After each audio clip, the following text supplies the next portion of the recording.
நம்ம ஆல்ஃபபெட்ஸ்க்குலாம் different sound சொல்லி கொடுக்குற மாதிரி ஜ இந்த சவுண்டுக்கான லெட்டர் ஜே. அதாவது இந்த லெட்டர் ஜே எங்கெல்லாம் வருதோ வேர்டில் அங்கெல்லாம் நம்ம அதோட சவுண்ட் எப்படி ப்ரொனவுன்ஸ் பண்ண போகிறோன்னா ஜ.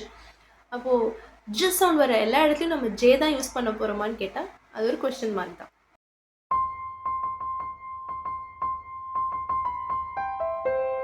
இப்போது இந்த வேர்ட்ஸ்லாம் பாருங்கள், jug, jam, bridge, fudge, cage, large.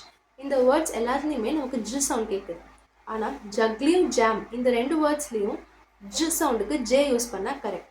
ஆனால் பிரிட்ஜ், ஃபட்ஜ், கேஜ், லார்ஜ் இந்த இடத்துலலாம் வர ஜ சவுண்டுக்கு ஜே யூஸ் பண்ணால் அது தப்பு.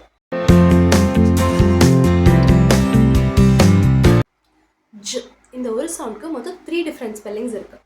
J, DGE and GE. அதாவது ஒரு வேர்டோட ஸ்டார்டிங்கில் ஜ சவுண்ட் கேட்டோன்னா அந்த இடத்துல நம்ம ஜே யூஸ் பண்ணணும். For example jug, jam. இன்னும் சில எக்ஸாம்பிள்ஸ் என்னென்னா ஜாக்வார், ஜெல்லி இதெல்லாம்.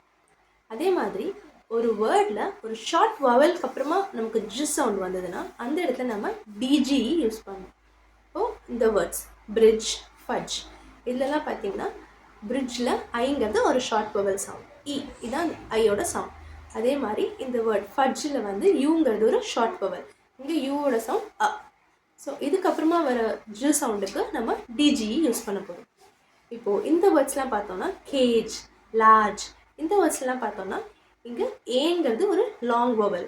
அதே மாதிரி இங்கே வந்து ஆர் ஒரு கான்சனன்ட். அது ஒரு கான்சனன்ட்க்கு அப்புறமாவோ இல்லை ஒரு லாங் வவலுக்கு அப்புறமாவோ நமக்கு ஜ சவுண்ட் வந்ததுன்னா அந்த இடத்துல நம்ம ஜிஇ தான் யூஸ் பண்ணணும். டிஜிஇயோ ஜேவோ யூஸ் பண்ணக்கூடாது.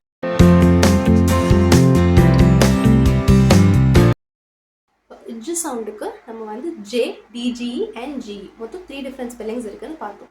எந்த இடத்துல எதை யூஸ் பண்ணணும்னு பார்த்தோம். அப்போ அப்படி பார்த்தா பிஆர்ஐ டிஜிஇ யூஸ் பண்ணணும், இதுதான் கரெக்ட். பிஆர்ஐ ஜே இது யூஸ் பண்ணால் தப்பு.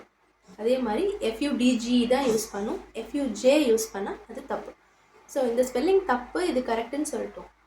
இந்த மாதிரி எழுதுனா அது கரெக்டாக தப்பா? ஏன் இந்த மாதிரி எழுதக்கூடாது? இப்போ டிஜிஇ வந்து நம்ம ஷார்ட் வவல் சவுண்டுக்கு தான் யூஸ் பண்ணணும்னு சொன்னோம். அதே ஷார்ட் வவல் சவுண்டுக்கு டிஜிஇக்கு பதிலாக ஜிஇ மட்டும் யூஸ் பண்ணால் என்ன ஆகுன்றதை பார்க்கலாம்.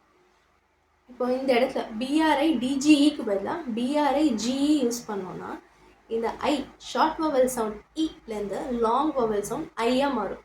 அதாவது இந்த இ இந்த ஷார்ட் வவலை லாங் வவலாக மாற்றும். This E will act like a magic E. அதே மாதிரி தான் இப்போ இந்த வேர்டை படித்தோன்னா நம்ம அதை ஃபட்ஜுன்னு படிப்போம். ஆனால் இந்த வேர்டை நம்ம ஃபியூஜன் தான் படிப்போம். அதனால தான் இந்த இடத்துலலாம் டிஜிஇ தான் யூஸ் பண்ணும், ஜிஇ யூஸ் பண்ணக்கூடாது. இந்த இன்ஃபர்மேஷன் உங்களுக்கு பிடிச்சிருந்தா do like, share and support and let me know your thoughts in the comments below.